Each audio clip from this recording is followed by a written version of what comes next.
le peuple africain, en particulier le peuple noir en général, c'est vraiment un peuple qui aujourd'hui, c'est vrai, bien qu'on nous a donné l'indépendance, mais nous ne savons pas profiter de notre indépendance. Nous-mêmes, nous faisons comme si nous étions encore esclaves. Esclaves des préjugés, des prérequis, comme on dit, de tout ce que on nous avait enseigné. Nous avons du mal à faire la table rase dans nos têtes. C'est ce qui pose problème. Ce qui fait que nous ne savons pas évoluer. Mais en réalité, Dieu nous a donné tout. Amen. Amen. En plus, c'est la race noire. Mais nous étions, où nous sommes le peuple qui a commencé l'humanité. Parce que même à l'école, on nous a appris que l'Afrique, c'est les berceaux de l'humanité. Ce n'est pas nous qui avons dit ça. Ce sont les Blancs eux-mêmes. Ils ont fait des recherches, ils ont trouvé que le plus vieux ossement du monde, ça a été trouvé en Afrique. Donc, quand on dit que les berceaux, je vois que tout le monde a passé par les berceaux. Amen. Amen. Sauf peut-être nos amis qui habitent le village. Hein? Là-bas, à Malemakoulou, tu peux dire que l'enfant a grandi dans le berceau. Amen. Amen. Mais au moins, nous, on a une chance d'aller dans le berceau. Donc, le berceau, c'est le commencement. Donc, aujourd'hui, comme promis, nous allons donner un aperçu historique de ce qui constitue ce que nous appelons la Noël Kimaris. Pourquoi le Kimaris se fête Noël le 25 mai? Mais avant cela, nous allons prendre le livre 5 pour voir que tout ce dont nous sommes en train de parler ici, il y a des messages codés dans la Bible. C'est vrai, Papa Soliman avait dit que dans les temps à venir, nous allons découvrir beaucoup de choses et certaines vérités commencent maintenant à sortir. Nous allons prendre l'évangile selon Luc, chapitre 1er, du 26e verset jusqu'au 37e verset. Luc, chapitre 1er, 26 à 37. En 6e mois, l'ange Gabriel fut envoyé par Dieu dans une ville de Galilée appelée Nazareth, auprès d'une vierge fiancée à un homme de la maison de David, nommé Joseph. Le nom de la vierge était Marie. L'ange entra chez elle et dit: Je te salue, toi à qui une grâce a été faite. Le Seigneur est avec toi. Troublée par cette parole, Marie s'est demandé ce que pouvait signifier une telle salutation. L'ange lui dit: Ne crains point, Marie, car tu as trouvé grâce devant Dieu. Et voici, tu deviendras enceinte, et tu enfanteras un fils, et tu lui donneras le nom de Jésus. Il sera grand et sera appelé Fils du Très-Haut, et le Seigneur Dieu lui donnera le trône de David, son père. Il régnera sur la maison de Jacob éternellement, et son règne n'aura point de fin. Marie dit à l'ange: Comment cela se fera-t-il, puisque je ne connais point d'homme? L'ange lui répondit: Le Saint-Esprit viendra sur toi, et la puissance du Très-Haut te couvrira de son ombre. C'est pourquoi le Saint-Enfant qui naîtra de toi sera appelé Fils de Dieu. Voici, Élisabeth, ta parente, a conçu, elle aussi, un fils en sa vieillesse, et celle qui était appelée stérile est dans son 6e mois. Car rien n'est impossible à Dieu. Alléluia. Amen. Prions. Au nom du Père, du Fils et du Saint-Esprit, Dieu Tout-Puissant, nous te rendons grâce parce que tu nous as donné encore l'opportunité d'être en vie. Et parce que tu as voulu que nous soyons en vie pour que nous puissions te glorifier et te magnifier. Seigneur Tout-Puissant, nous voici rassemblés en ce lieu, en ce jour du 25 mai, parce que nous fêtons l'activité ou la naissance du Fils de l'homme. C'est vrai, à l'époque, c'était le 25 décembre, nous aussi, les Guimaris, nous étions alignés sur cette date, mais depuis peu, par ta révélation de votre document, c'est depuis le 25 décembre, c'est le 25 mai. Aidez-nous à comprendre cette date, parce que c'est vrai, le monde trouvera que nous sommes à côté de la blague. Le monde trouvera que nous sommes en train de délirer.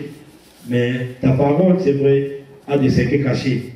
Et parce que les Guimaris, c'est une église de révélation, et que ce n'a été révélé que c'est depuis le 25 décembre, mais le 25 mai. Nous sommes venus pour cela. Que ce 25 mai puisse encore être bénéfique pour notre vie. Que nous puissions encore bénéficier et nous souvenir que Dieu nous a aimés, malgré que nous avons péché, malgré que nous sommes comportés indignement devant lui. Seigneur Tout-Puissant, nous voulons que ce que nous avons lu et que ce que nous avons développé pour que ce soit une compréhension parfaite pour tes enfants, parce que bon nombre d'entre nous ne comprennent toujours pas pourquoi le 25 mai. C'est pourquoi nous voulons que la joie que nous avons commencé, que ce soit une joie qui va se terminer dans nos demeures, que la bénédiction que tu as promise pour nous puisse être atteinte par chacun de nous. Même ceux qui ont voulu venir mais n'ont pas eu l'opportunité, qu'ils puissent les bénir. Parce que tu es un Dieu qui a une main qui n'est pas trop courte pour agir. Sois notre interlocuteur, sois notre enseignant à ces moments. Nous avons ainsi prié au nom du Père, du Fils et du Saint-Esprit. Amen. Noël. Donc aujourd'hui, notre thème, c'est pourquoi le Kimbangui se fête Noël le 25 mai. C'est une question. Parce que depuis que nous sommes nés, nous avons toujours l'habitude de fêter le 25 décembre. Même les protestants, les catholiques, tous ceux qui écoutent des réveils, peut-être certaines églises ont, mais au moins nous étions habitués à cela. Quand nous étions au pays, le 25 décembre était les jours solennels où beaucoup de gens, pour aller à l'église, il faut qu'on achète un nouvel habit. Amen. Quand on n'achète pas un nouvel habit, tu es trop triste. Tu n'as même pas envie de partir à la fête de Noël. Donc, quelque part, cette date-là a dénaturé beaucoup de choses. Mais pour nous, les Kimanguistes, nous disons que la naissance de Jésus-Christ, c'est le 25 mai, non le 25 décembre, selon les révélations. En préambule, nous pouvons dire ceci, Kimbangu, si vous ne le savez pas, son nom signifie le révélateur des secrets et mystères du ciel ou du monde. Et quand nous lisons dans la Bible, Daniel, le livre de Daniel faisait certainement allusion à lui quand il annonça au roi babylonais qu'il y a dans le ciel un Dieu qui dévoile les mystères. Vous pouvez voir ça dans Daniel 2, chapitre 2, verset 28. Daniel a dit qu'il y a un Dieu dans le ciel qui révèle les mystères. Et le nom de Kimbangu signifie tout simplement des révélateurs de secrets et mystères du ciel ou du monde. Donc tous les fidèles Kimbangu, c'est les bonnes foi dans le monde, croient en Simon Kimbangu, le fondateur de l'église Kimbangu. Donc quand on appelle quelqu'un Kimbangu, c'est vraiment celui-là, c'est qui suit Simon Kimbangu. Comme l'esprit de vérité, les consolateurs promis par Christ. Cette disposition de foi fut pour la première fois libellée de manière juridique dans les nouveaux statuts de l'église Kimbanguiste. Parce que ceux qui ne savent pas, l'église Kimbanguiste a des statuts et son appellation c'est EJCSK, ce qui signifie Église de Jésus-Christ sur la terre par son envoyé spécial Simon Kimbangu. Donc ces statuts ont été élaborés en avril 1997. Et on peut dire que la mission primordiale de l'église Kimbanguiste est de sauver les âmes. Une autre mission fondamentale de cette église est de révéler à l'humanité les secrets et mystères du ciel et du monde. Donc, beaucoup de secrets, beaucoup de mystères sont élucidés à travers cette église. C'est pourquoi on l'appelle une église de révélation. Dans ce contexte, il y a 10 exemples pour dire que c'est une église de révélation. Papa Simon lui-même avait révélé en 1897, à l'âge de 10 ans, à ses parents et aux anciens réunis en camp, parce que c'était là où il était né. Il a dit à ses parents ceci: avant que vous ne soyez nés, j'existais déjà. J'existais déjà. Vous ne croyez pas, mais sachez que mon nom sera dans le monde connu, sera connu dans le monde entier. À l'âge de 10 ans, parce que maman m'avait révélé à ses parents qu'avant que vous soyez nés, moi j'étais déjà. Amen. Amen. Mais ses parents étaient troublés. Ils ne comprenaient pas pourquoi un enfant de 10 ans pouvait dire à ses parents que avant que vous soyez nés, moi j'étais déjà là. Pendant que ce sont les parents qui ont donné naissance à cet enfant. Mais quelque chose qu'il avait prononcé, il a dit que dans les temps à venir, sachez que mon nom sera connu dans le monde entier. Cela aura lieu quand vous ne serez plus en vie. Amen. Amen. Ces déclarations, on peut les voir dans les archives qui paraissent. Et c'est ce qui s'est fait exactement. Parce que ses parents ont douté, ils ont dit que c'était un enfant qui a tenté de délirer. Mais exactement aujourd'hui, les noms de papa seulement reconnus, ses parents ne sont plus en vie. C'est déjà une sorte de révélation. Plus tard, au cours des son puissant ministère, c'est le ministère de Papa Simon, il révéla aux fidèles humanistes que nous aurons notre propre livre sacré dans lequel seront écrites des choses cachées pour la race noire et le peuple du Congo.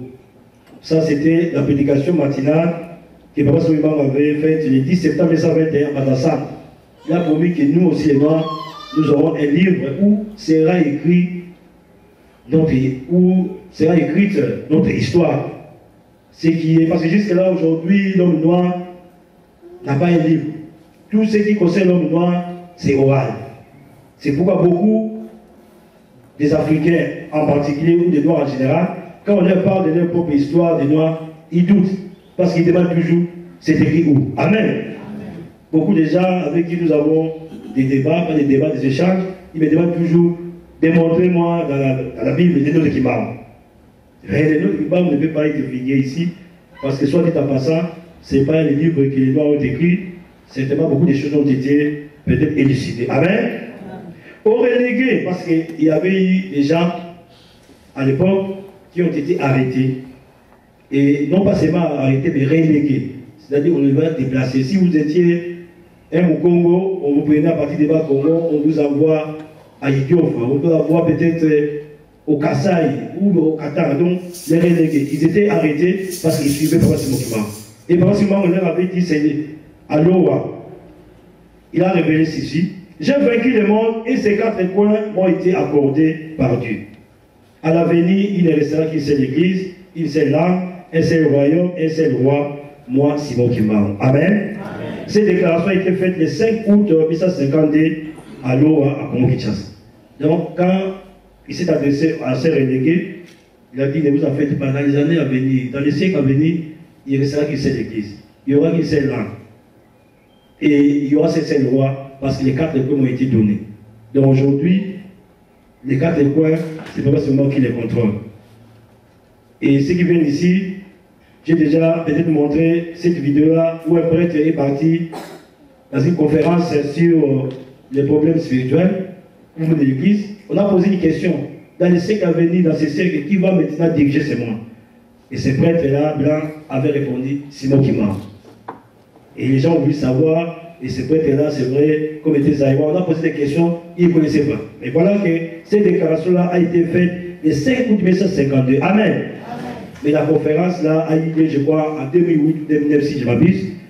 Et c'est là qui a dit Simon Kimaro. Donc, vous comprenez que ce sont des révélations qui ne sont pas inexactes. Amen. L'église kimariste est manifestement une église de révélation.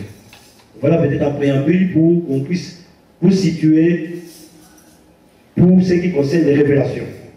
Mais maintenant, passons au Noël dans le temps et l'espace. Noël dans le temps et l'espace.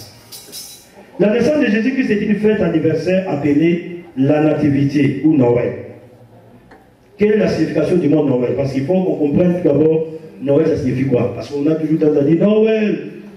Mais avant que ça devienne Noël, c'est un mot qui a évolué. Au début, ce n'était pas comme cela. Donc, quand on voit la liturgie latine, Noël désigne la naissance de Jésus. Les mots utilisés au départ furent, selon les recherches que j'ai faites, en latin on disait Festum nativita domini nostri Jesu Christi. Bien que je ne suis pas latiniste. Amen. Je me débrouille, amen. Il ne faut pas m'en vouloir. Hein? Moi, je suis mon Congo, amen. Et c'est quoi congolais. Donc, moi, je lis comme ça, amen. Donc, Festum nativia domini nostri Jesu Christi. C'est comme ça. Ou plus simplement, Natalis Domini. Ou on peut dire aussi Dies Natalis. C'est-à-dire, jour de naissance du Seigneur. C'est ce que ça signifie. Amen. Amen. De là apparaissent diverses expressions populaires, comme Noël en langue française. Donc, c'est bien de là. L'appellation aussi Christmas, pour les anglophones, ceux qui connaissent l'anglais. Christmas, utilisé aux États-Unis et dans d'autres pays anglo-saxons, est une abréviation de grâce et messe. Donc, masse, là, on dit masse signifie messe, grâce signifie Christ. Donc, Christmas. Donc, tout ça vient de l'expression latine que je vous ai dit là, les natilis domini. Et venons là à présent à la date de naissance de Christ. Des sources concordantes, Jésus-Christ exerça son ministère pendant 3 ans. On est d'accord? Quand on lit les Écritures, on dit que Jésus a fait 3 ans de ministère. Et fut crucifié à Golgotha à l'an 30. 3 ans après, il est mort, donc à 33 ans. Ceci signifie qu'au commencement de l'ère historique, Jésus-Christ, c'est-à-dire à l'an 1, notre Seigneur avait 3 ans. Parce que ne vous en faites pas, toutes les années qu'on compte aujourd'hui, de 2012, 2011, ce qui est passé, c'est par rapport à l'an 1 après Jésus-Christ. Amen. Avant Jésus-Christ, on comptait des années décrescentes. C'est-à-dire que moins 850 à 750. 750, et puis on est arrivé à l'an 0, naissance de Jésus, on a commencé maintenant l'an 1. Amen. Donc c'est comme ça, on dit qu'à l'an 1, donc Jésus-Christ avait 3 ans. Logiquement, notre Seigneur est donc né à Bethléem en Judée, en l'an 3, avant l'ère Jésus-Christ. Amen. Amen. Je ne sais pas si je me fais comprendre. Non, les mamans là, il fait comme ça. Non. On dit ceci. Je répète pour que nous puissions passer, sinon vous n'allez pas comprendre. La Bible nous dit que Jésus-Christ a fait 3 ans de ministère. Il a commencé son ministère à l'âge de 30 ans. Donc il est mort à 33 ans. Or, notre ère maintenant, là où on est en 2012, on avait commencé ça à partir de l'an 0. Ça veut dire la naissance de Jésus-Christ. C'est à partir de là où on a commencé maintenant à compter l'an 1, l'an 2, jusqu'à 2012 maintenant. Donc, si l'an 1 c'était l'ère de Jésus, donc Jésus est né à 3 ans. Hein? Avant son ère, il avait 3 ans. Amen. À Bethléem, donc, en l'an 1, il avait 3 ans. Par rapport à son ère, c'est bon? Bon, on passe maintenant. Donc, Jésus est né à Bethléem en Judée en l'an 3 avant l'ère de Jésus-Christ, sous le règne du roi Hérode. Nous pouvons voir ça dans la Bible. Mais à quelle période de l'année, quel mois et quel jour de la semaine? La réponse à cette question est l'objet du présent message. Amen. Amen. Parce que là, au moins, on est d'accord qu'il est né à Bethléem en l'an 3 avant son ère, mais on n'a pas de jours, on n'a pas de mois et on n'a même pas de semaines. On dit ceci, un peu plus de 1500 ans après Jésus-Christ, d'une pratique mensongère, conventionnée et codée par les empereurs et hommes d'église de Rome, si la date de Saint Jésus-Christ, les humanistes décidèrent de rompre avec cette habitude séculaire. 1500 ans, on nous disait tous les jours, Jésus est né le 25 décembre. Amen. Mais ça a été imposé par l'église romaine. Le 24 décembre 1990, à minuit, son Excellence Diangé Tima Joseph, pour ceux qui ne savent pas, c'était le premier chef spirituel de l'église kibaniste, avait rompu avec la tradition catholique d'organiser la veillée de Noël en déclarant ceci.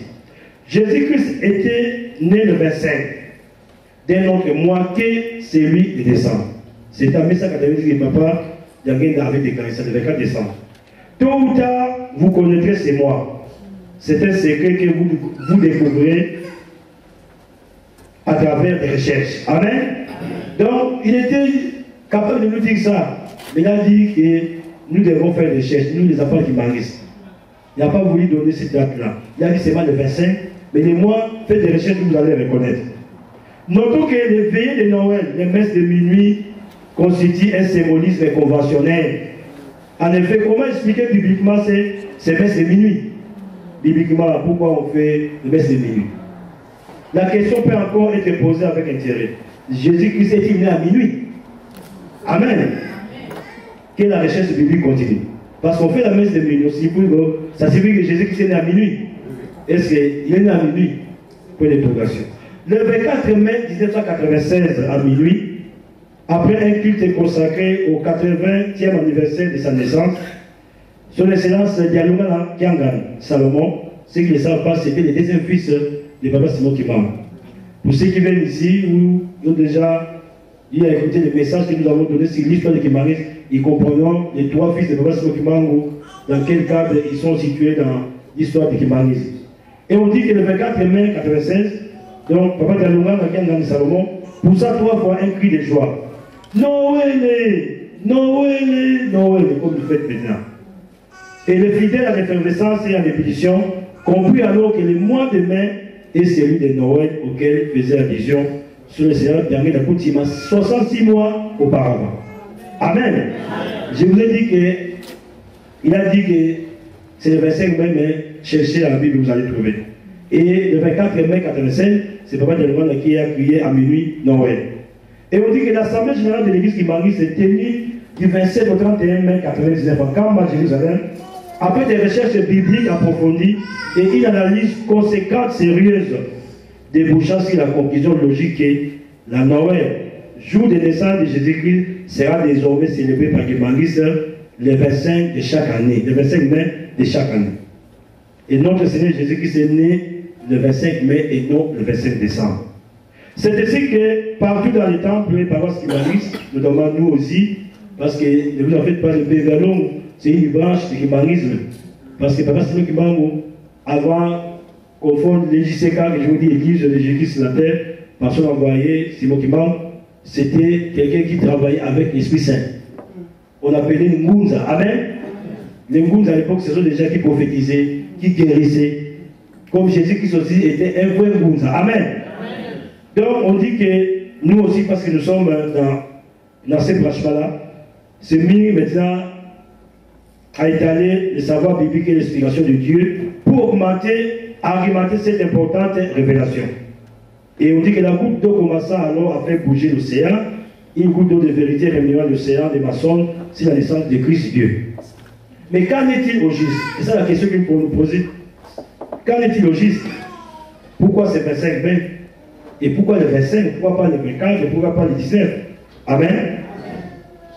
Selon l'évangile de Saint Luc, que nous venons de lire là, quand nous prenons seulement le verset 26, on dit ceci: l'ange Gabriel, envoyé par Dieu, est venu faire l'annonce à la Vierge Marie au 6e mois du calendrier juif. Et n'oubliez pas, pour peut-être ceux qui ne savent pas, les calendriers juifs, il y avait à l'époque beaucoup de calendriers. Il y avait les calendriers juifs, et puis il y a aussi les calendriers romains. Les calendriers juifs commencent par les mois d'Abib ou Nisan. Quand vous voyez l'Exode 12, 1 à 2, vous allez dire Exode, vous allez voir les mois de Nisan. Exode 12, 1 à 2, 13, 1 à 14. Donc les calendriers juifs, les mois d'Abib ou Nisan, ce qui correspond au mois d'avril du calendrier grégorien. Donc il y a deux calendriers, calendrier juif et calendrier grégorien. Donc les mois de Nisan là, c'est comme si l'ère janvier c'est le mois d'avril. Amen. Si on me dit ceci pour que les gens comprennent. Donc le mois d'avril du calendrier grégorien. Le 12e mois du calendrier juif est Adar. C'est les noms, ce sont des recherches qu'on appelle. Quand vous allez à la maison, lisez le livre d'Esther 3, 7, vous allez voir tous ces noms-là. Et l'ange dit à Marie: réjouis-toi, le Seigneur t'a accordé une grâce particulière. Il est avec toi. N'aie pas peur, Marie, quand il y a la faveur de Dieu, tel que nous venons de lire. Et à la fin, il dit que le Seigneur Dieu fera de lui un roi, donc Jésus, comme fit David son ancêtre, il régnera sur le peuple. Voilà le message que l'ange avait dit à Marie. Son règne n'aura pas de fin. Et l'ange répondit, Marie dit: comment cela sera-t-il possible puisque je suis vierge? Luc 1:34. L'ange lui répondit: le Saint-Esprit venant sur toi et la puissance de Dieu très haut te couvrira comme d'une ombre. C'est pourquoi on l'appellera Saint, le Fils de Dieu, l'enfant qui doit naître. Et l'ange dit ceci: Élisabeth, ta parente, attend elle-même un fils, bien qu'elle soit âgée. On disait qu'elle ne pouvait pas avoir d'enfant. Ceux qui suivent la Bible, qui lisent la Bible, Élisabeth, c'était la femme à qui? Voilà. C'est là même que l'ange avait dit que ta femme sera enceinte. Zacharie avait douté et il était devenu comment? Mioué. Jusqu'à. Voilà. Voilà comment, quand on va dire avec la révélation de Dieu, on peut être puni sur le jamais. Donc voilà que là je dis déjà à Marie que ta parente Élisabeth, elle est déjà enceinte. Donc Marie ne savait même pas qu'Élisabeth était enceinte. Et à ce moment, Élisabeth était enceinte de 6 mois. Amen. C'est ce qu'on dit maintenant. Elle est maintenant à son 6e mois, car rien n'était possible à Dieu. Marie avait obéi à Dieu en disant, je suis la servante du Seigneur, qu'il me soit fait comme tu l'as dit.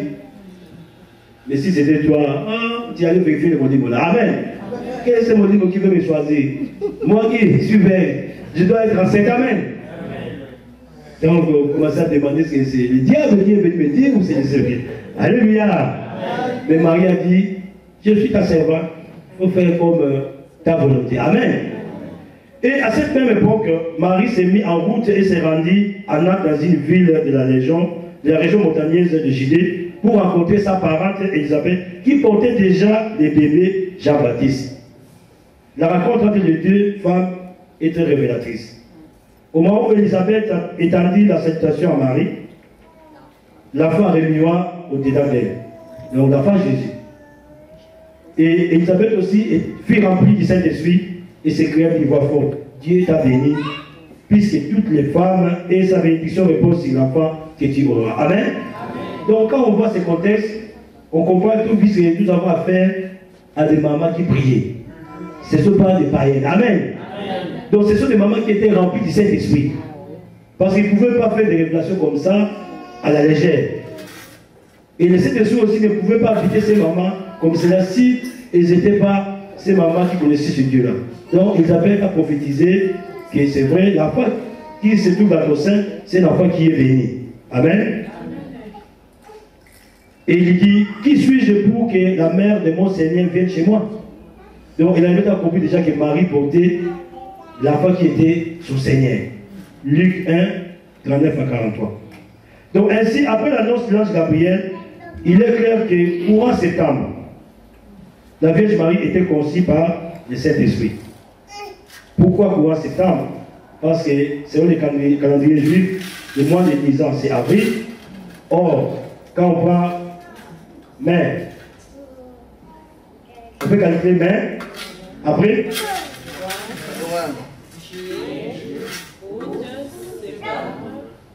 quand on commence par avril, ça fait combien? 6 mois. Voilà. Donc, déjà, Marie a conçu le mois de septembre, selon le calendrier juif, et Elisabeth était déjà enceinte de 6 mois. Donc, quand Marie a commencé sa grossesse d'un mois, Elisabeth était déjà dans les 6e mois. Amen. Et les deux femmes, la Vierge Marie et Elisabeth, étaient porteuses de bébés au moment où elles se sont rencontrées. Le Saint-Esprit l'avait révélé à travers Elisabeth suite à la salutation de Marie. Donc, Marie demeura 3 mois chez Elisabeth pour retourner chez elle. Vous pouvez voir dans Luc 1, 56, parce que le temps tellement est parti, vous notez et que vous allez lire à la maison. Donc, au mois de décembre, le bébé de Marie n'avait que 4 mois. C'est décembre-là, je vous dis, par rapport au calendrier juif, au mois de décembre. Donc, il ne faut pas voir janvier. Donc, pour les juifs, leur mois de janvier, donc les mois de Nisan là, c'est avril. C'est comme notre janvier. Amen. Donc, déjà, mois de décembre, comme nous venons de lire, septembre, après, ça fait combien? Donc, Jésus était âgé de 4 mois seulement à répandre. Amen. Le Christ ne peut pas être un prématuré de 4 mois. Amen. Car Dieu est la perfection absolue. On peut dire aussi peut-être qu'il est prématuré. Non. L'enfant de Dieu, comme on dit la perfection absolue, ça devait être jusqu'à terme. Ainsi, à partir du 6e mois, c'est-à-dire de septembre jusqu'à mai, cela fait 9 mois de grossesse normale. Amen. C'est clair comme l'eau de source, le Christ est né à mai. Et l'équivalence se précise que c'est le 25. Mais nous allons voir pourquoi nous, les mathématiciens, nous précisons le 25. Mais donc, quand on prend septembre,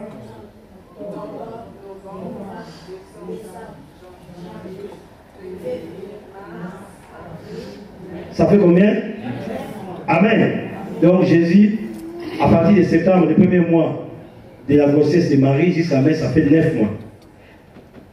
Par ailleurs, au mois de décembre, en Europe et en Israël, il fait très froid.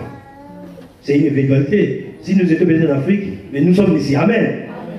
Les bergers ne pouvaient pas, par conséquent, demeurer dehors en train de faire paître les animaux.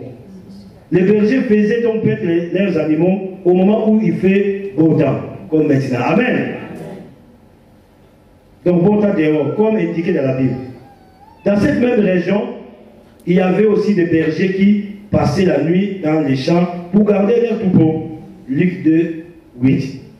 En tout cas, les bergers, leurs animaux ne pouvaient véritablement pas survivre s'ils passaient des nuits et des nuits entières à lever les toits et sous les grands foies d'hiver à faire descendre. Nous savons comment les foies étaient ici en hiver, comment les descendre. Donc si ils pouvaient passer avec ces animaux la nuit dehors, ça ne pouvait pas être possible parce que vous pouvez être gelé et même mourir. D'autre part, l'heureux couple Joseph et Marie ne pouvaient pas non plus demeurer à un endroit aussi exposé au froid d'hiver pendant la naissance de leur enfant. Elle mit au monde un fils, son premier-né, elle l'enveloppa de l'ange et le coucha dans une crèche parce qu'il n'avait pas de place pour eux dans la maison où logeait le voyageur. Luc 2,7. Nous savons comment Jésus est né. Dans quel emplacement c'était? Là où il y avait des animaux. Donc ça ne pouvait pas être dans les grands foies. Le couple béni s'est donc retrouvé dans la mangeoire d'animaux remplis de paille et qui étaient complètement exposés à l'air extérieur. Pour couvrir les corps sains et doux du bébé Jésus, Marie s'est servi simplement des petits rectangles de laine ou de coton. Rien de plus, pas de couverture ni quelques autres habits chauds, généralement utilisés pour protéger les bébés à l'hiver. Ceci montre bien que Jésus-Christ ne pouvait pas naître au mois de décembre dans les conditions telles que décrites dans la Sainte Bible. Luc 2,7. Amen. Donc, l'ange est venu chez Marie, l'ange est allé avertir le berger, et on dit que le berger était en train de perdre les troupeaux. Donc, déjà, le jugement, ça ne peut pas être au mois de décembre. Le mois de décembre, il fait très froid, et surtout quand c'est un hiver rigoureux, et nous avons du mal à la sortie. Quand vous sortez avec vos bébés en hiver, vous savez comment vous le mettez à chaud. Amen. Alors, que s'est-il passé? Pourquoi a-t-on si longtemps abusé des chrétiens du monde? Amen. Amen. Que s'est-il passé pour que nous ne pouvons pas comprendre que c'est vrai en hiver, le 25 décembre, ce n'est pas possible? Et pourquoi on a abusé de notre intelligence? L'histoire nous apprend que l'homme, en cultivant la terre, s'intéressait beaucoup à la trajectoire du soleil, car de ces derniers dépendait la nourriture, la chaleur et le bien-être. Ainsi, les païens se sont mis à adorer en masse le soleil et en ont fait un dieu. Voilà l'historique un peu, nous avons comment ce 25 décembre-là nous a été imposé. Il y avait aussi Saturne, le dieu des semailles et de la moisson, dont la fête d'adoration et de célébration appelée les Saturnales donnait lieu à des réjouissances licencieuses du 17 au 24 décembre. Les gens y venaient en masse et vivaient plus que d'ordinaire, faisaient du vacarme, jouaient et dansaient, donnaient des repas aux esclaves. Il y avait une sorte de gentillesse envers tous, mais dans une ambiance malsaine, impure et perverse. Voilà ce qui s'est passé entre le 17 et le 24. Les gens adoraient le roi soleil. Il y avait aussi le dieu Saturne, où on célébrait la fête des moissons. Les Saturnales, ça dérive de Saturne, se déroulait chaque année pour célébrer la remontée progressive du soleil au solstice d'hiver. C'est-à-dire que quand maintenant les foies est en train de partir pour faire place au soleil, c'est ce qu'on appelle solstice d'hiver. Et culminait en grande orgie le 25 décembre, jour de naissance du dieu soleil. C'est dans ces palais-là. Amen. Ils appelaient ça soleil invaincu. Et la célébration du dieu Mitra. Dieu Mitra, selon la définition, c'est une divinité indo-iranienne de la lumière et du soleil qui fait très populaire à Rome. Donc, c'est un dieu qui vient de l'Inde. À l'époque, Iran, c'était la Mésopotamie. Donc, ces gens n'étaient pas tellement trop religieux. Ils étaient tous presque tournés vers le dieu païen. Et dans la secte Mitra, la nuit du 24 au 25 décembre était célébrée comme fête du dieu de la lumière, donc le dieu soleil, qui repoussait les ténèbres de l'hiver. Pour terminer cette fête païenne, les Romains avaient l'habitude d'offrir des cadeaux, principalement aux enfants, et les maisons étaient décorées de plantes vertes. Ce qui explique actuellement la tradition des cadeaux de Noël et du sapin ou arbre à Noël. Amen. Voilà l'origine du sapin que vous mettez où nous mettions, je ne sais pas si on continue à mettre, les autres mettent le 25 décembre. Donc c'était comme ça. Amen. Il convient de noter encore qu'à cette époque, les fêtes païennes attiraient beaucoup plus de monde que le culte et les prières des chrétiens. Et les chefs religieux et empereurs chrétiens de Rome avaient alors arbitrairement décidé que la fête de Noël soit célébrée le jour même de la fameuse fête païenne, afin de pouvoir effacer de la mémoire des païens les sartinats de la fête du Dieu Soleil, d'une part, et pour avoir plus de fidèles de leur côté, d'autre part. Vous voyez? Donc, ils ont dit, bon, parce que le 25, tout le monde va vers les païens. Nous, les chrétiens, nous n'avons pas tellement de fêtes. Nous allons mettre aussi le 25 décembre pour que nous ayons beaucoup du monde. Amen. Amen. L'habitude prit corps et se transforma en tradition religieuse institutionnalisée.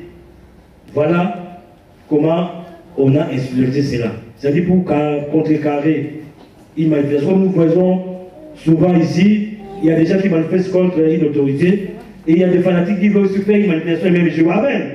Pour démontrer que nous sommes pour cette autorité-là. Les autres disent que nous sommes non. Et vous allez voir des pancartes et parfois ça se termine en risque et puis c'est la bagarre générale.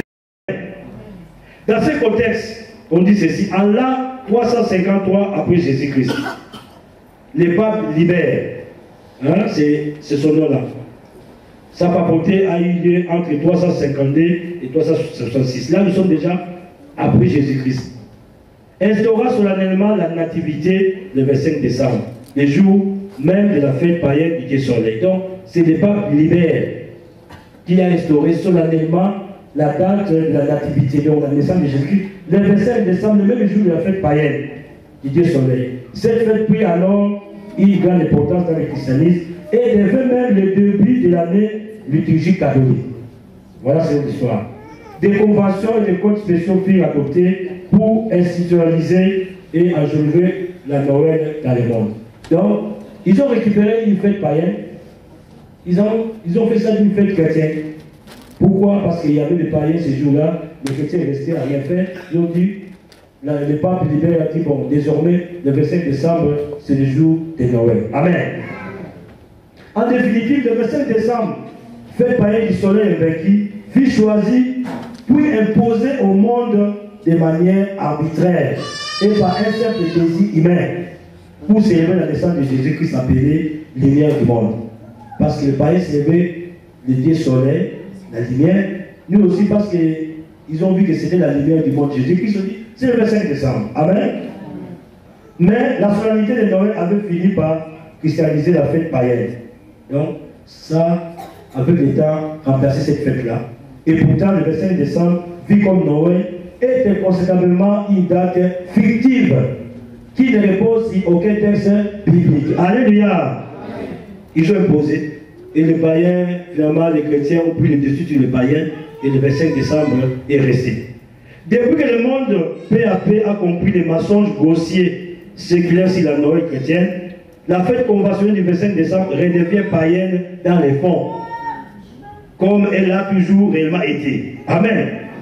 Et dans les grandes sociétés de consommation, telles que nous sommes dans ces pays-là, le 25 décembre est devenu simplement un repère attractif, autour duquel les business et les grandes affaires se font joyeusement.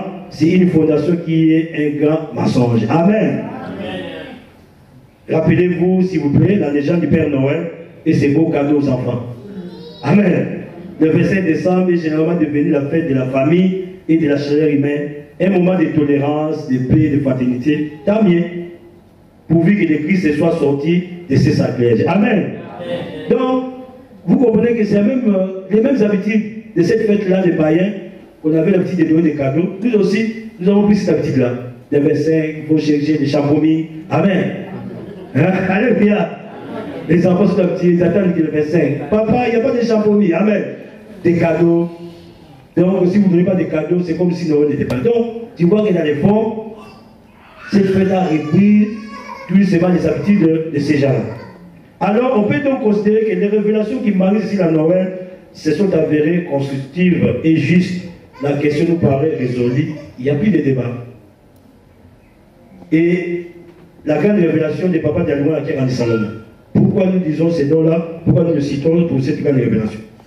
Le 25 mai jour de Noël, on peut dire jour de l'Afrique, est aussi l'anniversaire de la naissance de Papa Dialungana Kiangani Salomon, qui est le deuxième fils de Papa Simon Kimbangu.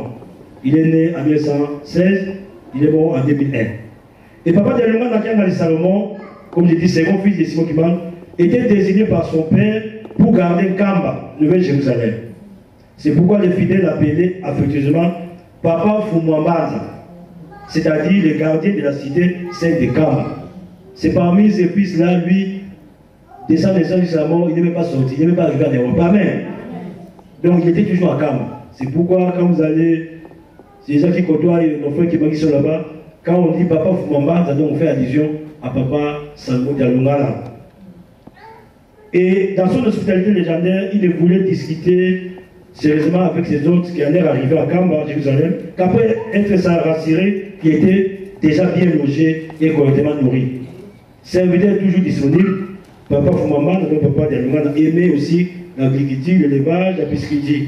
Il avait accompli sa mission avec succès grâce à ses attributs divins manifestes. Son nom Dialungana signifie littéralement accomplissement, c'est ça sa définition. Dialungana signifie accomplissement en français. Amen. Donc son amour était tout particulièrement hors du commun.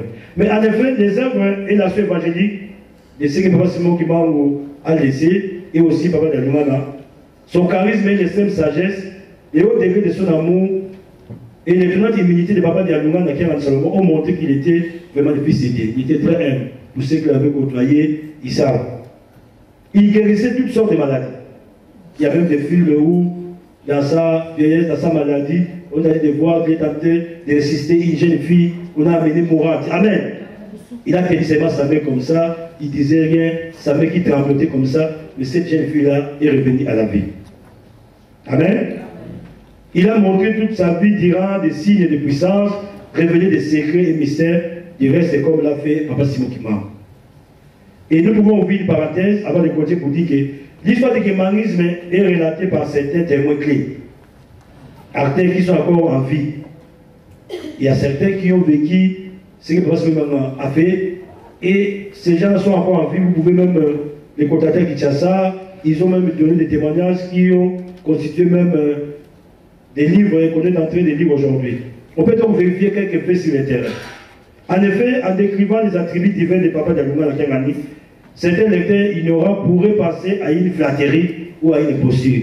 Parce que tel que nous sommes en train de dire, les gens, quand on parle de tout, l'église kimbangiste, on voit que les kimbanghistes, ce sont des imposteurs. Ils disent des histoires qui ne reflètent pas la réalité, que nous inventons. Amen. Ici, ce n'est pas le cas, car quand on ne connaît pas l'histoire profonde de la contrée, on flotte, alors il faut soit apprendre, soit c'était. Amen. Et comme ça, on y évite par le baraté. Hein? Pour fabriquer, amen. Louko yeba. Au plus, on y évite, c'est qui peut être solo. Amen. Même si tu n'étais pas là, mais tu rentres dans la danse. Mais quand on dit de donner des explications, oh non, quelqu'un m'a raconté. Alléluia. Donc, c'est pas bien. Comme dit le prophète chez lui ou chez soi, Papa Simon Kimbangu montrait et continue à montrer plusieurs mystères et secrets au nom kimbangiste et à ses enfants, éloignés de sa contrée natale. Comme on dit dans 1 Corinthiens 2, 9, Dieu montre ses trésors à ceux qu'il aime. Parce que si seulement ce sont les kimbangistes à qui on révèle des choses, on va dire que ce sont des fanatiques.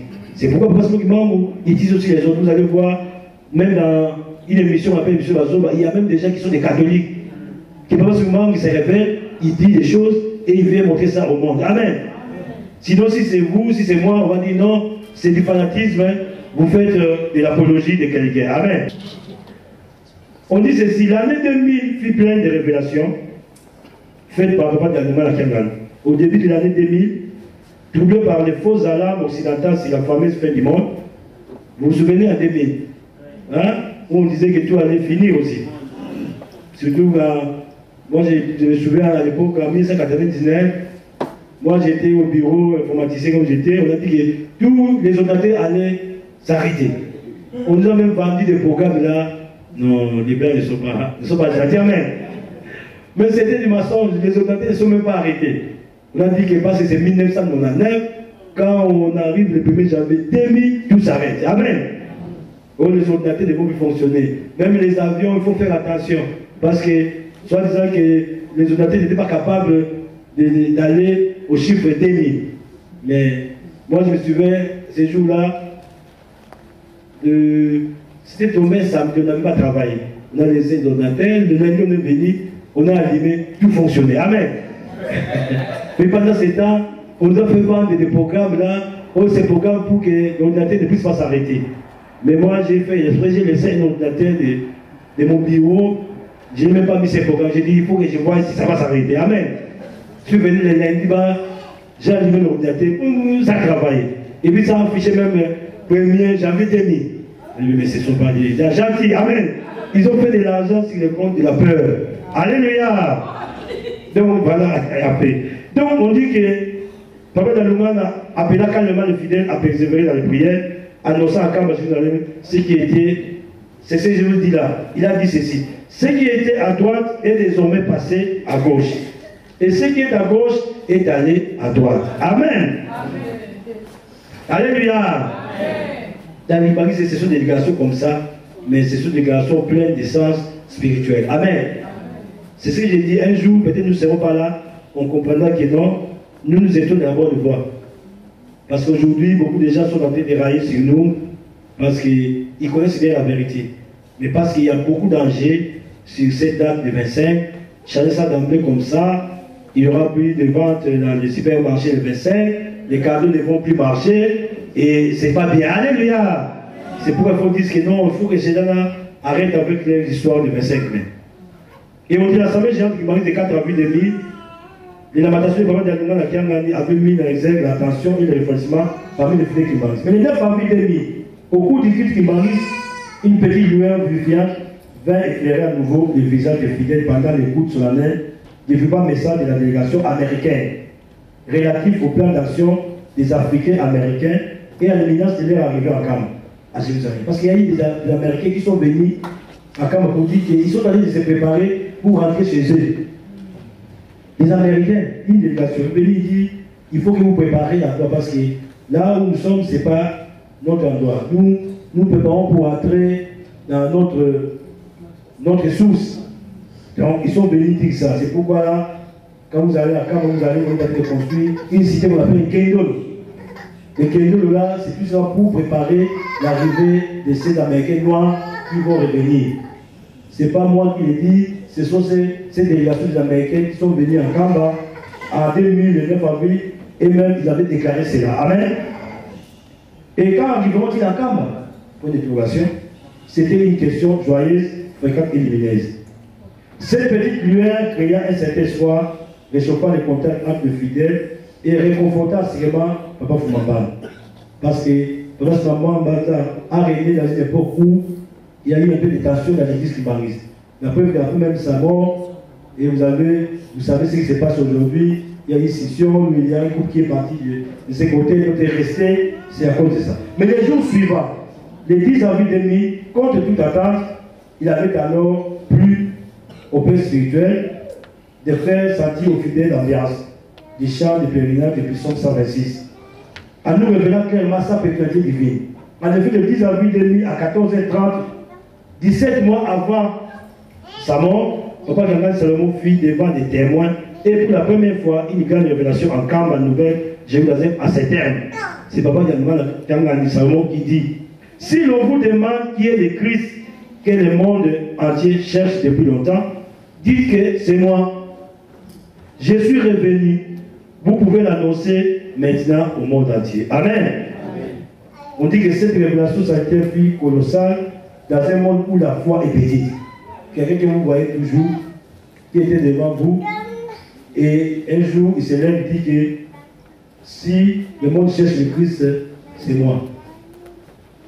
Si vous n'avez pas la foi, vous allez dire que, comme on fait les apôtres, d'autres disciples, ils ont abandonné Jésus comme ça, quand vous êtes dans Jean 6. Quand Jésus a dit, moi je suis le pain de la vie, celui qui va me manger n'aura plus faim. Moi je suis l'eau de vie, celui qui va me boire n'aura plus soif. Oh, c'est qu'on dit, mais ça c'est quel genre de message? C'est trop dire en table, amen. Un à un. Ils étaient mis de 70, ils sont partis de même. Et les 12 qui sont restés, Jésus a dit à Pierre, et vous les 12, et pourquoi vous restez? Non, nous avons compris que vous avez le message de la vie sur vous. Amen. Alléluia. Donc les choses spirituelles, si vous n'êtes pas spirituel, vous ne pouvez jamais les supporter. Amen. Ça peut me considérer un pierre d'achoppement pour vous. Libakou. Amen. Pour les montagnes. Alléluia. Imaginez que vous la montagne. Je ne sais pas si ça sera le pied ou sera la tête. Amen. Donc, le petit monde, on dit que le petit monde se pose toujours la question de savoir s'il y a moins qu'un de Salomon et de Christ. Les nombreux qui marient se préparaient, répondent par l'affirmative. Dans la foi, les Kimaris y croyaient déjà bien avant l'annonce vis-à-vis de lui. Un an plus tard, la réaction attendue des théologiens Kimaris arriva. Donc c'est une réflexion que ces gens ils sont entrés en conclave pour faire cela. Là, nous passons vite à l'essentiel. Les conseils écuméniques des églises, qu'on appelle COE. Les conseils écuméniques des églises, c'est quoi? Chaque année, toutes les confessions religieuses, que ce soit catholique, protestant, Kimaris, s'est rencontré. Moi, je me souviens, j'étais choriste à l'église protestante. On avait des programmes. C'est-à-dire, si ce jour-là, ça sera l'église catholique qui va recevoir l'église protestante, ça sera le pasteur protestant qui va prêcher à l'église catholique. Et aussi la chorale qui va chanter. Amen. C'est ce qu'on appelle l'écuménisme. Et on dit que le conseil écuménique, qui n'a pourtant pas l'habitude de se pencher sur les questions d'orthodoxie doctrinale des églises membres, s'est senti lui aussi secoué sur sa base. Car pendant des mois, il système de Christ. Le monde a vite pensé que l'église de Jésus-Christ, l'église de Maurice, est en délicatesse avec les conseils écuméniques. Certains extrémistes verraient aux allures des guerriers avec, ont même souhaité sortir les JCK du groupe d'amis en Christ. Et c'est vrai, aujourd'hui je vous apprends que l'église catholique Maurice ne fait plus partie du conseil écuménique à cause de la déclaration qu'on a dit que le Christ était, parce que nous avons Salomon. Mais nous allons voir tout ça, que nous les Noirs, comme j'ai dit tantôt, on a toujours tendance à réagir par une réaction épidermique. Amen. On ne veut pas des choses. Peut-être que celui qui est en train de déclarer en face de toi quelque chose, il est en train de te dire la vérité. Mais toi, tu ne comprends pas que non. C'est comme on dit, je ne vais pas réagir aujourd'hui. Il faut que j'attende demain, après-demain. Peut-être que j'aurai la suite de ce qu'il veut me dire. Mais toi, si les gens te disent que ce n'est pas ça, et tu restes comme ça, et certains d'autres peut-être vont connaître la vérité, toi tu ne connais jamais la vérité. Amen. Simon Kimbangu, je suis en train de choisir un peu les résumés pour que nous puissions terminer. C'est notre Seigneur Jésus-Christ lui-même qui avait choisi Simon Kimbangu. En 1918, il a connu des Kamba pour une mission précise.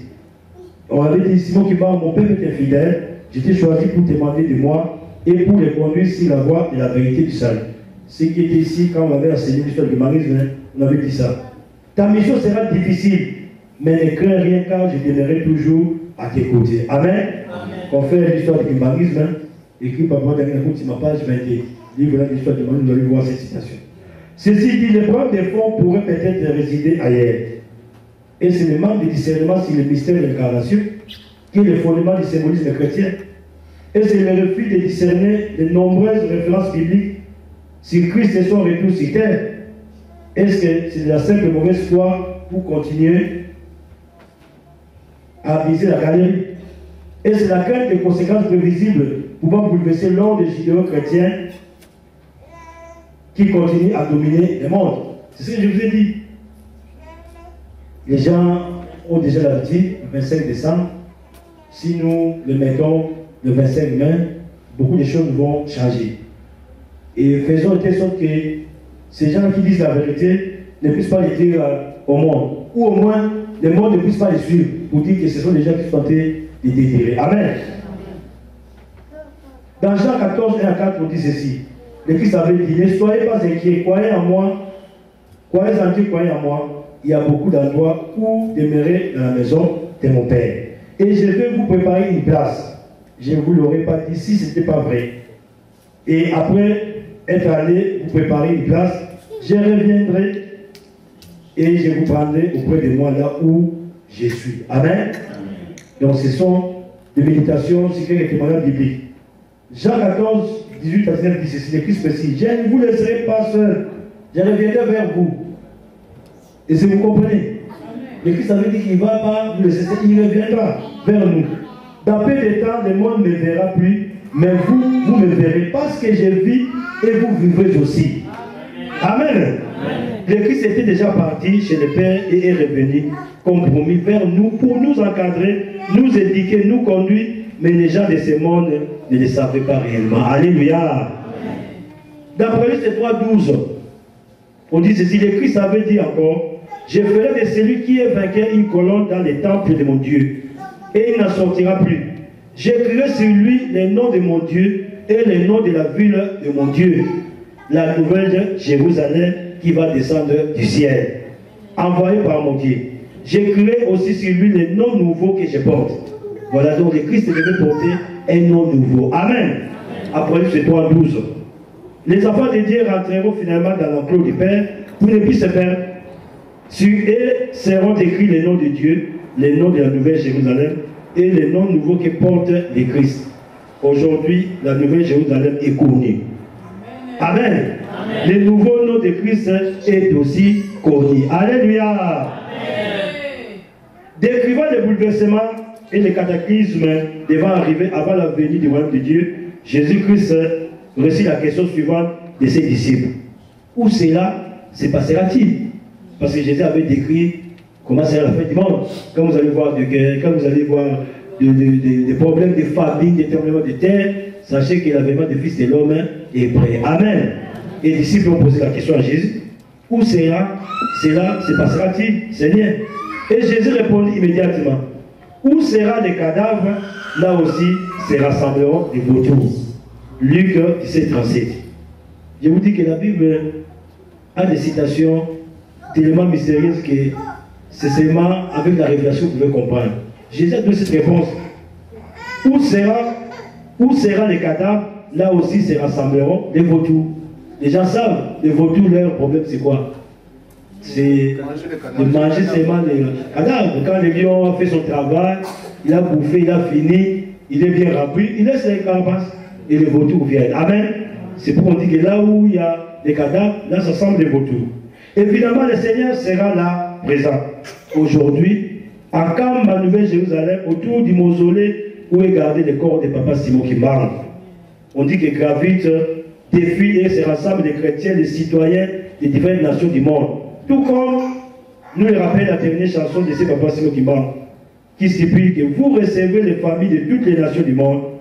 Jésus vous recevra et ne l'oubliez pas. Amen.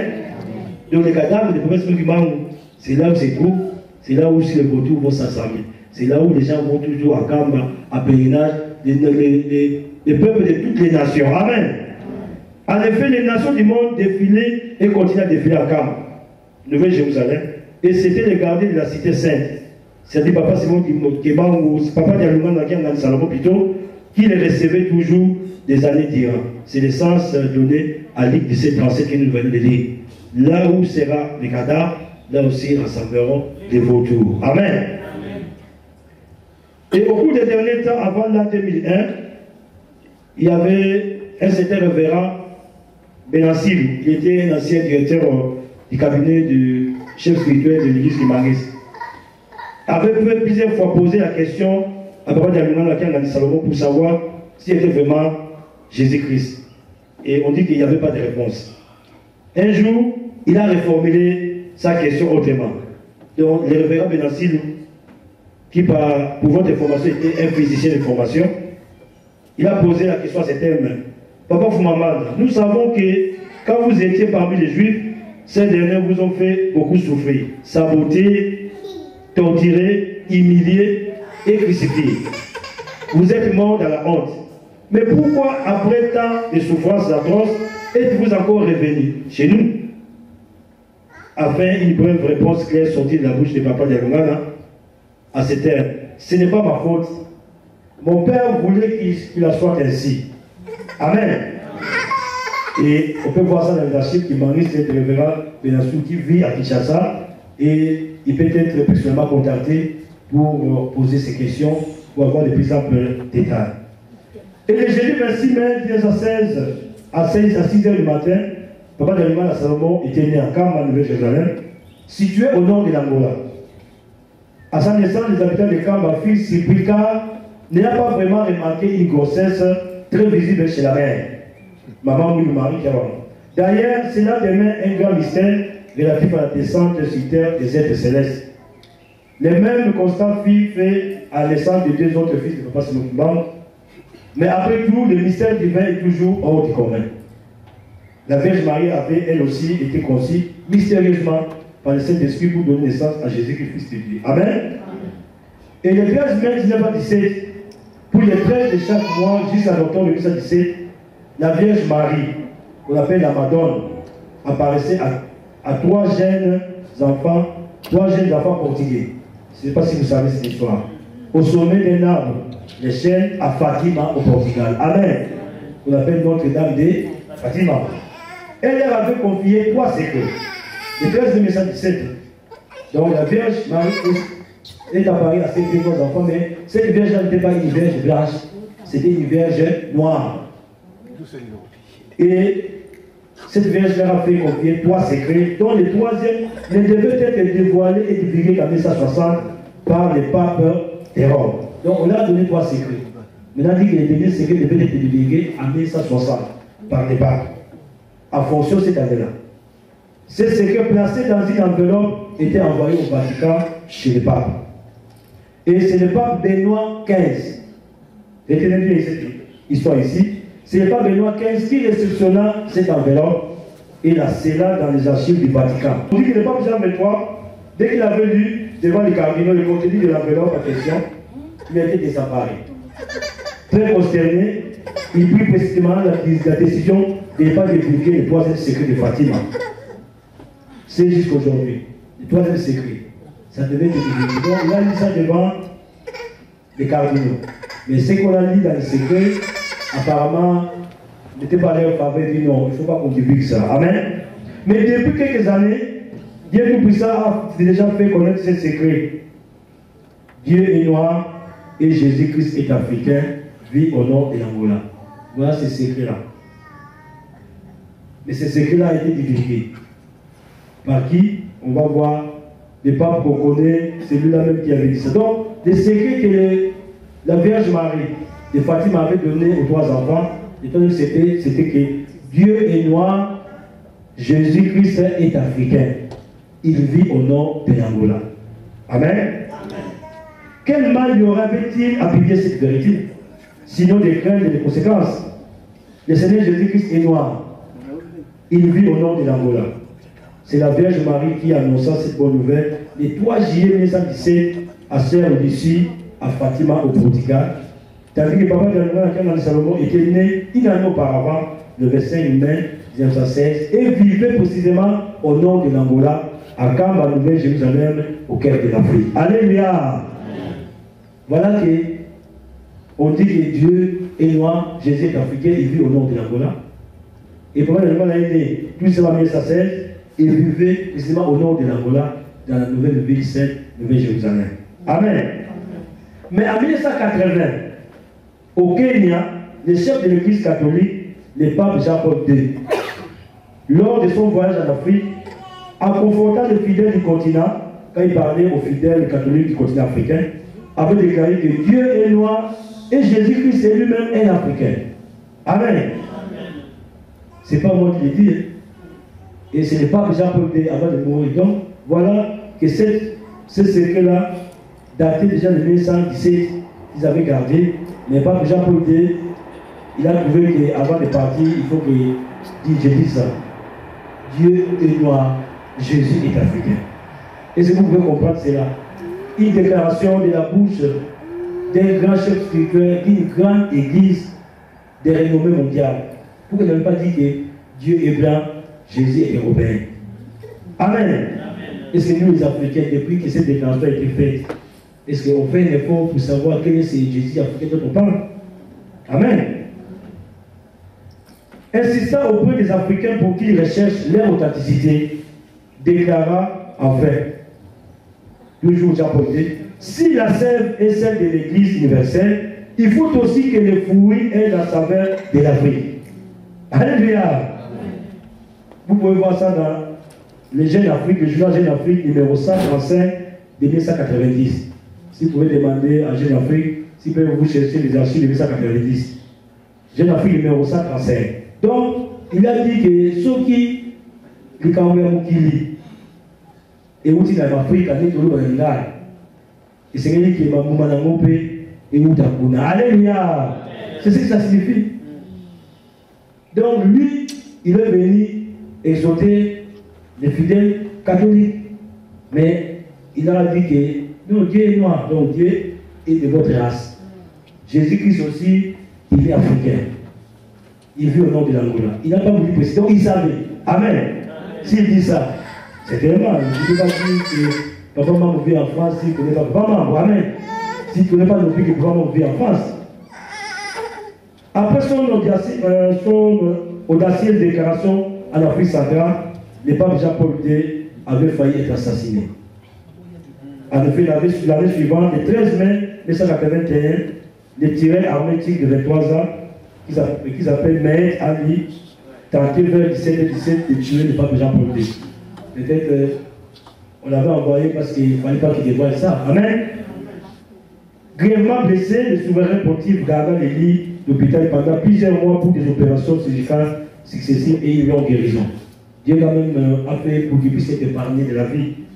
L'État nous indiquera que ce que fera le nouveau pape Benoît XVI pour qu'il porte le nom du pape Benoît XV qui avait réceptionné la lettre. Donc on attend ce que Benoît XVI fera. Amen.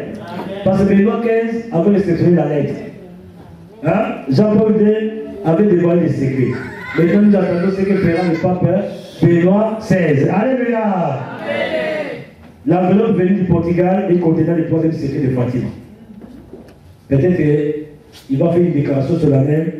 Désormais, on a déjà fait fausse route avec tout le monde. Noël, c'est le 25 décembre, c'est le 25 mai. Ça sera pour nous une victoire. Noël! On attend. Et, soit dit en passant, le Portugal, c'est le premier pays européen qui a officiellement reconnu le 25 mai comme étant la vraie date de Noël ou de la naissance de Jésus-Christ. Amen. Amen. Pour terminer donc, le Seigneur Jésus-Christ était venu vivre parmi les Juifs pour sauver le monde entier du péché. Beaucoup avaient finalement cru au Fils de Dieu, d'où la reconnaissance du Dieu trinitaire au Conseil de Nicée, qui s'est tenu à 325 et les concernant à 381. D'autres n'ont pas cru et continuent d'attendre jusqu'alors notre Messie. C'est normal. Chez les Juifs, quand vous allez là-bas, les judaïques, ils attendent toujours l'arrivée du Messie. Amen. Dès que le Messie est venu, il peut y revenir. Dommage, aujourd'hui, l'Église de Marie possède un ensemble de témoignages concrets, poignants et solides sur la vie du Christ à Kamba, Nouvelle-Jérusalem. Certains jubilent, d'autres ne croient pas, et parce que les Marie se sont devenus fous. Amen. Est-ce que le pape Jean-Paul II avait lui aussi perdu la raison en confirmant que Dieu est noir et Jésus-Christ est africain?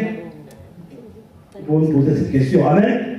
Mais enfin, lesquels deviendraient des vrais fous? Si Dieu rendait maintenant cette vérité révélée, Dieu n'est pas capable accessible à tous. Alléluia. C'est ce que j'ai dit. Les jours peut-être le pape Benoît XVI dira que non, ces gens-là ont raison. Il faut suivre ce que ces gens disent. Maintenant, qui seront des vrais fous? Parce qu'aujourd'hui, on ne se pas comme des fous. Amen. En définitive, Jésus-Christ était né le 25 mai à Bethléem, suivant les calendriers juifs et conformément à la Sainte Bible, révélation du Marie. Le Christ ayant vécu au nord de l'Angola, à Kamba, Nouvelle-Jérusalem, et qui avait pris un nouveau nom, d'Aluna Nakangal, était revenu au monde également le 25 mai. Différents noms, différentes naissances du même Christ à la date du 25 mai. C'est tout un grand mystère divin dans les temps et dans l'espace. Amen. Croyons simplement en Dieu, car son mystère est insondable. Nous avons peine à nous représenter les réalités de ce monde et nous découvrons avec difficulté ce qui est apporté de nos mains. Alors, qui pourrait percevoir les réalités célestes? Livre de sagesse 9-16.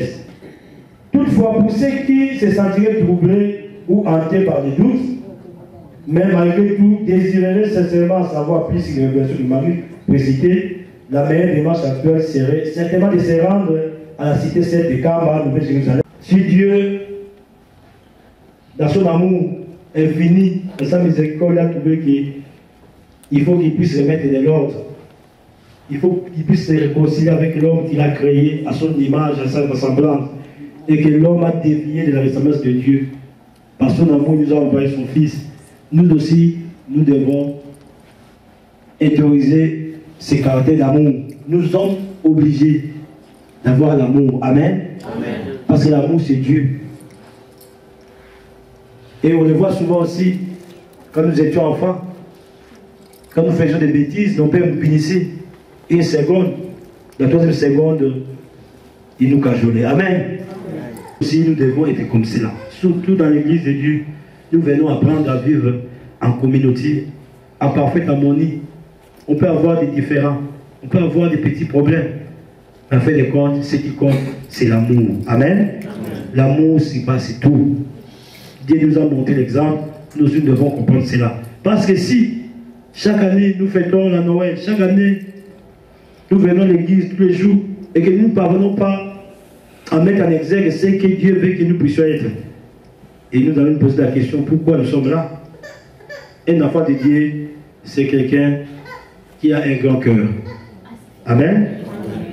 Un enfant de Dieu, c'est quelqu'un qui veut toujours dans la joie. C'est quelqu'un qui privilégie toujours l'attente mutuelle. Quelqu'un qui ne privilégie pas l'attente, ce n'est pas un enfant de Dieu. Amen. Quelqu'un qui, chaque fois qu'il est au milieu des gens, sème la zizanie, il n'est pas de Dieu. Mais nous devons comprendre que Dieu pouvait aussi laisser l'homme comme ça, parce que l'homme a péché, l'homme n'a pas respecté ce que Dieu a voulu. Mais parce qu'il a voulu montrer que quand on est amour, on ne peut pas changer de nature. Dieu nous a créés dans l'amour. Amen. Amen. Dieu nous a mis sur cette raison parce qu'il nous a donné cette responsabilité, dominer le monde. C'est pourquoi nous voulons que la journée d'aujourd'hui, cette soirée d'aujourd'hui, que chacun, en rentrant chez lui, puisse voir là où il ne parvient pas à concrétiser ce message d'amour, qu'il puisse demander encore à Dieu, qu'il puisse lui donner cette force-là. Parce que c'est seulement comme cela que nous allons nous reconnaître comme enfants de Dieu. La nativité, au-delà d'être une festivité où on va boire, on va manger, mais c'est une fête intérieure. Amen. C'est une fête personnelle. C'est de comprendre que Dieu n'a pas voulu ta perte. De comprendre que Dieu n'a pas voulu que tu puisses marcher dans les ténèbres. C'est pourquoi il a envoyé cette lumière dans le monde. Et cette lumière-là doit être dans chacun de nous. Que le monde puisse expérimenter cette lumière, c'est-à-dire qu'il puisse te suivre, que tu puisses être celui qui montre les chemins. Et quand on a les flambeaux de la lumière dans ses mains, on n'était pas pour que les autres puissent aussi voir les chemins. Que Dieu bénisse tout le monde. Noël! Tantanzami, c'est bien bio. Ngewa sema bimone kene, tata kiwale bala, una kutukitula, ya fukama, ya sambila, na teye lugu, ya maninu, ya fukama, ya sambila, na teye lugu, ya maninu. Oh, tata, Gabriel, au nom du Père, du Fils et du Saint-Esprit Tout-Puissant, nous te rendons grâce parce que ton amour est infini.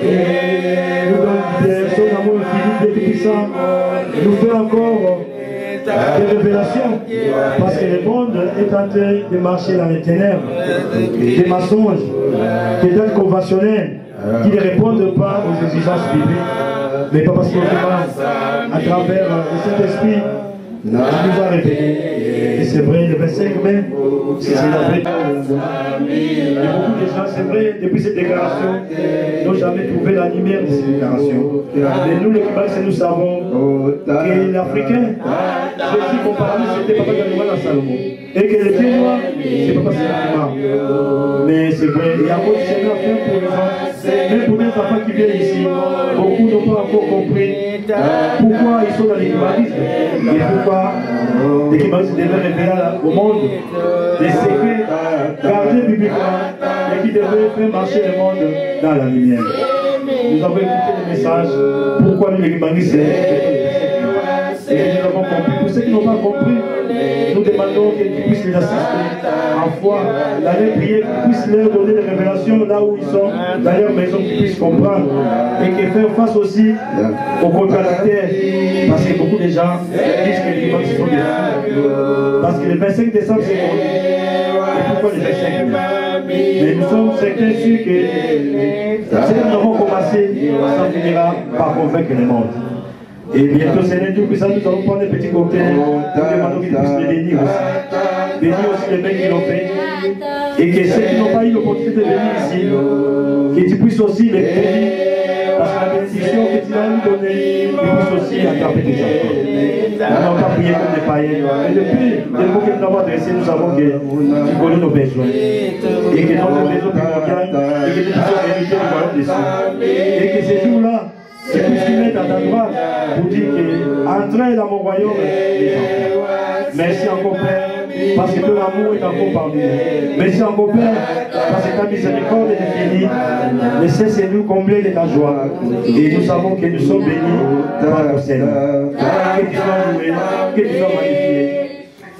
Aujourd'hui, demain et éternellement, nous avons ainsi prié au nom du Père, du Fils et du Saint-Esprit.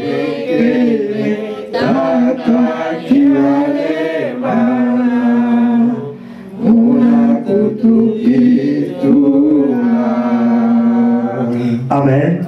Amen. Amen. Amen. Matono.